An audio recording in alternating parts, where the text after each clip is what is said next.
북한과 러시아가 북한군의 러시아 파병을 사실상 인정한 가운데 북한 병력의 우크라이나 전선 투입이 임박했다는 관측도 나오고 있습니다.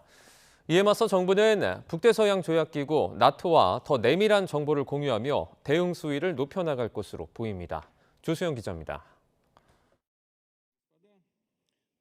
푸틴 대통령은 북한군의 러시아 파병 정황을 담은 위성 사진에 대해 질문받자 파병을 부인하지 않았습니다.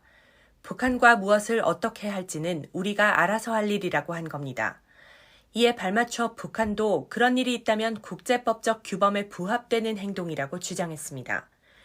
양측이 파병 사실을 간접적으로 시인한 것으로 해석되는 가운데 우크라이나는 파병 규모를 12,000명으로 예측했습니다. 일부 병력은 격전지로 꼽히는 러시아 서부 크루스크에 이미 배치된 것으로 알려졌습니다. 전투 병력을 확보하기 어렵다라는 그런 현실적인 상황이 있고, 러시아 입장에서 보면 이제 우크라이나에 의해서 이게 그 점령을 당했잖아요. 아주 이게 자존심이 상하는 지역입니다. 그래서 이 지역에 우선적으로 해서 이제 전세를 좀 극복을 해야 되고.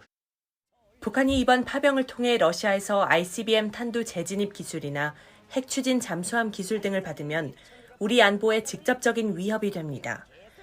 정부는 러북 군사협력 진전 추이에 따라 단계적 대응 조치를 실행할 계획인데 우선 나토와 더욱 내밀한 정보를 공유하며 국제사회와의 공동 대응을 모색할 것으로 보입니다.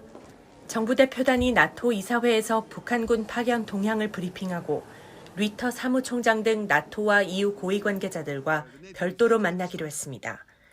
대표단은 또 북한이 실제로 우크라이나에서 러시아의 전쟁을 지원하고 있는지를 확인하고 전쟁에 투입된 북한군의 전력을 탐색할 예정입니다.